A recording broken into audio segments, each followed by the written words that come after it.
মাখা ভিন্ডি রেসিপি এইভাবে একবার বাড়িতে বানালে কিন্তু বারবার আপনাকে রিকোয়েস্ট করবে। নমস্কার বন্ধুরা, অমৃতাদি কুকিং চ্যানেলে সবাইকে স্বাগত জানিয়ে আবার একটি রেসিপি নিয়ে হাজির হয়েছি। তো যে সকল বন্ধুরা আমার চ্যানেলে নতুন হয়ে আছেন তারা প্লিজ চ্যানেলটাকে সাবস্ক্রাইব করে রাখবে, আর যারা ফেসবুক থেকে দেখছে তারা পেজটাকে ফলো করে রাখবে। এখানে দেখুন বন্ধুরা, আমি এটি মতো আমি ভিন্ডি নিয়ে নিয়েছি। তো দেখুন এখানে কিন্তু মাপ করা নাই কতটি আছে, আন্দাজ মতো আমি ভিন্ডি নিয়ে নিয়েছি। ভিন্ডিগুলোকে আমি খুব ভালো মতো করে ধুয়ে নেব। ভিন্ডি কিন্তু আগেই ধুলে ভালো হয়, কাটার পরে কিন্তু ধুলে বেশি পেলপেলে হয়ে যায়। তো তার আগে আমি কিন্তু কাটার আগে ধুয়ে নিলাম খুব ভালো মতো করে। তো দেখুন এখানে আমি একটা ভিন্ডি নিয়ে নিয়েছি আর আমি একটা ছুরি নিয়ে নিয়েছি। তো আমি এখান থেকে কেটে বাদ দিয়ে দিব। তো আমি এটাকে 2 পিস করব, যেহেতু এটা বড় ভিন্ডিটা, তো আমি 2 পিস করব।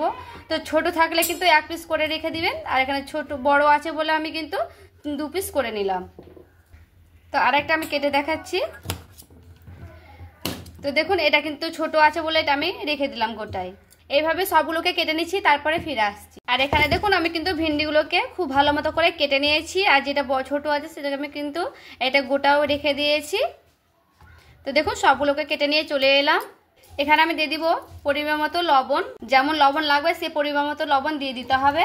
এবার আমি দিয়ে দিচ্ছি হলুদ পরিমাণ মতো, আর এখানে দেখুন লঙ্কার গুঁড়ো দিয়ে দিচ্ছি 1 চামচের মতো। ঝালটা নিজেদের মতো করে দিয়ে দিতে হবে। আর এখানে দেখুন আমি 2টোর মতো পেঁয়াজ কেটে রেখেছিলাম, সেই পেঁয়াজটাও দিয়ে দিচ্ছি। এখানে দেখুন আদা বাটা, জিরে বাটা, লঙ্কা বাটা পেস্ট করে রেখেছিলাম একসঙ্গে, আমি সেটাও দিয়ে দিয়েছি। এখানে আমি কিন্তু দেখালাম না, কিন্তু আমি এখানে আদা, লঙ্কা আর জিরেটা পেস্ট করেছিলাম সেটা কিন্তু দিয়ে দিচ্ছি সবগুলোকে। আর এখানে পরিমাণ মতো দিয়ে দেবো তেল। তেলটাও নিজেদের মতো করে একটু ভেবে চিন্তে দিয়ে দিতে হবে। আর দেখুন খুব ভালো মতো করে আমি মেখে নিচ্ছি। আমি কিন্তু চামচ দিয়ে মেখে নিচ্ছি, আপনারা চাইলে কিন্তু হাত দিয়ে মেখে নিতে পারেন, যেটা ইচ্ছা সেটা কিন্তু করে নিতে পারেন। আমি কিন্তু চামচ দিয়ে মাখলে ভালো, ঝালটা লাগবে না হাতে।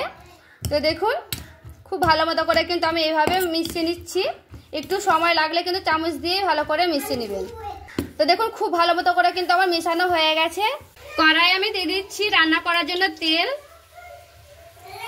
কটা দিয়ে দেবো কালো জিরে, কটা দিয়ে দেবো সাদা জিরে, আর তেলের ওপরে অল্প একটু চিনি দিয়ে দিব। চিনিটা গলতে থাকো, চিনিটা কিন্তু গলে গেছে। এবার দেখুন ভিন্ডি মাখানোটা দিয়ে দেবো। এবার দেখুন একটু দিয়ে ভালো মতো করে নাড়াচাড়া করে নেব, যতক্ষণ এটাকে একটু ঢাকা দিয়ে দিয়ে কিন্তু নাড়াচাড়া করে নিতে হবে। 3 থেকে 4 মিনিট খুব ভালো মতো করে ভেজে নিলাম। সে থালা বুলিয়ে আমি একটু করে জল দিয়ে দিলাম, দিয়ে আর একটু ভালো মতো করে নাড়াচাড়া করে নেব। দেখুন 4-5 মিনিট খুব ভালো মতো করে কিন্তু কষিয়ে নিয়েছি দেখুন। আর ঢাকা দিয়ে দিয়ে কিন্তু আমি খুব ভালো মতো করে কষিয়ে নিয়েছি। এখানে আমি অল্প একটু জল দিয়ে দেব।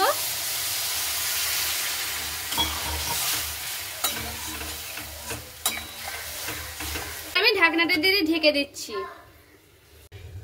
আর দেখুন বন্ধুরা ঢাকনাটা আমি উঠিয়ে নিয়েছি। আর দেখুন দেখে কিন্তু বুঝতেই পারছেন কি সুন্দর কিন্তু সে পেঁয়াজগুলো একেবারে গলে গেছে, দিয়ে উপর থেকে তেল কিন্তু ভেসে উঠেছে। আর দেখুন ভিন্ডিটা কিন্তু আমার পুরোপুরি ভাবে কিন্তু রেডি হয়ে গেছে। এইভাবে কিন্তু একবার বাড়িতে বানিয়ে দেখতে পারেন বন্ধুরা। হাতে মাখা ভিন্ডি রেসিপি একবার বানালে কিন্তু বারবার খেতে ইচ্ছে করবে। আছে ধনিয়া গুঁড়া, যে কোনো তরকারিতে নিরামিষ হোক বা আমিষ হোক ধনিয়া গুঁড়া যদি দিয়ে দেন তাহলে কিন্তু টেস্টটা আরো দ্বিগুণ কিন্তু বেড়ে যায়, খেতে কিন্তু খুবই টেস্টি হয়। তো আমি এখানে দিয়ে দেবো গরম মশলা।